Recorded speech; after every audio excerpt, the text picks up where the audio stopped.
салом мухлисони беҳтарин дастаи дунё, шумо қарор доред дар канали Барсатиҷӣ. Ва имрӯз гап мезанем пурра дар бораи овозаҳои трансфери Артур ба Ювентус ва Пьянич ба Барселона. Ва фикру ақидаҳои худро ман дар ин бора ба шумо пешниҳод мекунам.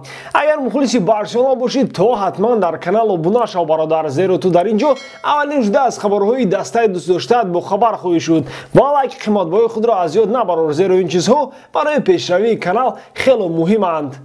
чун ҳамеша сарпарасти видеои мо ширкати 1xbet мебошад. онҳо на танҳо моро дастгир мекунанд, балки дастаи Барселонаро. барои дастгирии канал ва тез баромадани видео ба ссилка комментария буда даромада бо промокоди Барсатиҷӣ 6500 рубл туҳфа гиред. дастгирии шумо пешравии мо. хабарҳо дар бораи гузариши Артур ба Ювентус аллакай 2 моҳ мешавад. дар ин ҷо мо метавонем гӯем ки чӣ хел Бартомео президенти бад аст ва ӯ Барселонаро титу пора дорад ва ба бисёри мухлисони ин видео писанд меомад. лекин ман мехоҳам имрӯз дар бораи дигар чиз бо шумо суҳбат гузаронам. не, хавотир нашавед, ман дар ин ҷо президентро барои ин трансфер таъриф намекунам ва ҳозир барвақт аст ин трансферро баҳо диҳем, барои он ки ҳоло ҳамааш овоза аст. лекин чӣ хеле ки медонем, то шамол нашавад, барги дарахт намеҷунбад. ҳоло мо намедонем оё Артуро мефурӯшанд ё ин ки бо Пьянич иваз мекунанд, барои он ки айни ҳол Ювентус хатти нимҳимояаш он қадар позишникои хуб надорад ва на Ремзи, на Рабиот ва на Ҷане ки ба Боруссия Дортмунд фурӯхта шуд, худро дар Ювентус нишон дода натавонистанд. ягона плюсе ки ман дар ин ҷо мебинам, Ювентус метавонад аз фурӯши ин бозингарон пули калон ба даст биёрад, барое ки онҳо ба дастаи Туринӣ бепул афтоданд ҳамчун агенти озод. агар Артуро просто фурӯшанд, то гап дар бораи маблағ меравад. чӣ қадар маблағ? ҳозир дар ҳама ҷо навишта шудааст ки гап дар бораи 80 миллион евро меравад. агар ӯро бо ин нарх фурӯшанд, то ин трансфер хуб аст. лекин агар Артуро ба Пьянич иваз кунанд, то мебинем Ювентус болои чӣ қадар маблағи дигар медиҳад ва метавонем озодона ин ивазшавиро баҳо диҳем. барои чӣ роҳбарият мехоҳад Артуро фурӯшад? ва ман кӯшиш кардам ки ба ин савол ҷавоб ёбам. ман фикр дорам ки дар оянда клуб метавонад ба схемаи нав гузарад 4-2-3-1. агар ин чиз рост бошад, то фурӯши Артур бо чанд қатор омилҳо муайян карда мешавад. аввалин омил ин аст ки имрӯзҳо Барселона ба рақиб фишори кам меорад, яъне прессинг. агар мо ба он назар андозем ки кадом футбол дар айни замон муваффақтарин аст, мо мебинем ки прессинг дар футболи ҳозира яке аз нақшҳои муҳимро бозӣ мекунад. ва айни ҳол дар Барса бисёри футболбозон ҳастанд ки миқдори зарурии меҳнатро дода наметавонанд. Месси ва Суарес дар ҳамла қариб ба тарафи ту прессинг намекунанд ва дар хатти мобайн бошад афсӯс, Бускетс ба монанди пешина худро дар майдон нишон дода наметавонад. аз ин бармеояд ки имрӯз Барселона дар ҳолати мағлубият қарор дорад. имрӯзо Барселона тӯбро идора мекунад, лекин тӯбидоракунӣ ба монанди пешина натиҷа намеорад. имрӯзо фақат даста ба хотири тӯбидоракунӣ бозӣ мекунад ва ҳама мефаҳмад ки бо ин чиз бояд коре кард. ва дар ин ҷо схемаи 4-2-3-1 ба хотир меояд. дар ин ҷо ман танҳо дар бораи он бозингароне ки гап мезанам ки айни ҳол дар Барселона қарор доранд ва дар ин состав ман Антуан Гризманро дар ҳамла мебинам. болҳои ӯ бошад Ансу Фати ва Усман Дембеле хоҳад шуд. шумо метавонед маро ғайбат кунед, аммо бо ин хел схема ман боварӣ дорам ки бозингари фаронсавӣ худро нишон медиҳад ва ман боварӣ дорам ки истеъдоди худро Антуан бо ин хел схема кушода мекунад. дуюм омил, шумо маро мепурсед Месси дар куҷост ва дар ин ҷо нуқтаи дуюм аст. имрӯзо мо мебинем ки Лео барои гирифтани тӯб ба хатти нимҳоя мефарояд, то ин ки бозиро идора кунад ва ҳама мефаҳмад ки ба қарибӣ Месси аз сабаби физикӣ маҷбур мешавад ки дар хатти нимҳоя худро ҷо кунад. новобаста аз он ки Месси бузург аст, вале ӯ ҷавон намешавад.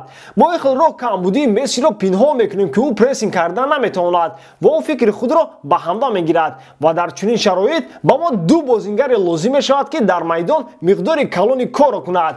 мутаассифона Артур барои ин нақш чандон мувофиқ нест. ба мо ҳамавақт фоизи пасҳои бозингари бразилиро нишон медиҳанд, лекин агар ба сифати онҳо нигаред, мебинем ки аксарияти онҳо ба амраи барбудагиаш ё ин ки ба қафо дода мешавад. бозингари бразилиро барои нақши Хави харида буданд. ман намегӯям ивазшавандаи Хави, барои он ки ҳеҷ кас ӯро иваз карда наметавонад, лекин нақши ӯро бозидан мумкин аст. ва мо мебинем ки Артур он қадар аз кори худ хуб баромада натавониста истодааст. бозингари бразилӣ темпи бозиро идора кардан наметавонад, чӣ хеле ки дар вақташ Хави мекард. ва аз ин бармеояд ки дар хатти ниҳоя ҷои ду позишник аст ки дар Барселона ҳаст: Аления, Пуч, Де Йонг ва Серхи Роберто. عامل سوم این تست گرفتن تравмаи бозингар мебошад ки ӯ ними мавсимро дар беморхона гузаронида аст. Клуб аллакай намунаи ибрат дорад. Ин Самуэл Умтити мебошад ки аз сабаби тест гирифтани травма ҷои худро дар состафи асосӣ гум кард. Лекин ба ёд биёред бародарон ки як сол пеш ҳимоятгари фаронсавӣ яке аз беҳтарин ҳимоятгарони ҷаҳон буд. چهارم امید قسمان این اقدام سیاسی میباشد. بسیاری میگویند که آرتور آینده‌دار است و آینده دسته میباشد، لیکن برابری نتیجه حاضر لازم است و نه همه آماده‌اند که امروزها برای موفقیت فرد قربانی کنند. لیکن بارسلونا 5 سال میشود که به لیگ چمپیونز و بسیاری شما مخلصان تاکید میکنند که بارسلونا نتیجه خوب نشان نمیدهد در لیگ چمپیونات. برای نتیجه نشان دادن برادران به دسته بازیکنان لازم که تماما تравма نگیرند. کو باید بیارند дембеле در کدام بازی مهم این موسم اشتراک کرده است. نگاه کرده با اونه که دسته او رو با نرخ 120 میلیون یورو خریداری کرده است.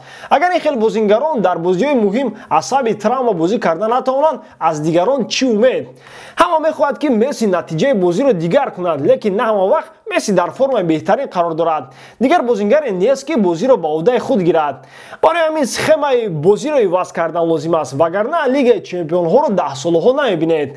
حتی لالیگا رو هر سال با آسانی میگرفتیم، لیکن امسال رقیب پیدا شد، رقیب اشدی که میتواند این جایزه را از دست بارسلونا گیرد. برای همین با ما ترنر نو لازم نیست، با ما سخمه نو لازم است و فوتبال بازانی که با این سخمه موافقت میکنند.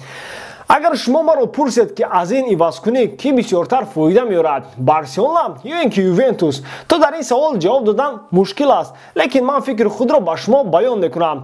اگر دسته تورنی بالای پول کلان دیاد اقلا 30 میلیون یورو، میتونیم گوییم که بارسا برد میکند. اگر بالای چخلی که واسطه اخبار عمومی خبر میدن که 10 میلیون یورو میداد یوونتوس، باز 5 میلیون یورو بالای همچون بونوس تو یوونتوس برد میکند. آنها بازیگر 30 ساله رو با ما میدهند و بر عوض این بازیگر 24 ساله آینده‌دار رو میگیرند.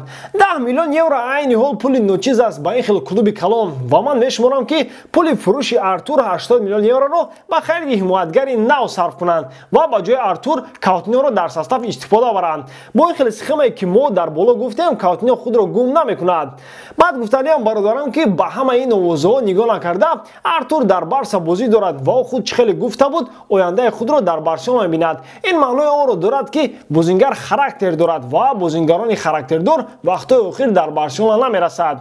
شما برادران فکر خود را در باره آینده آرتور و ترانسفر پیانیش به بارسلونا در کامنتار نویسید. با من شوق از خواندن که شما در این باره چی فکر دارید. با همین ویدیو امروزه تمام. بارسلونا رو دوست دارید و کانال بارسا تیجی رو دستگیری کنید. دستگیری شما پیشروی ما. با شما بود محمد گایروف. خیر در پناه الله.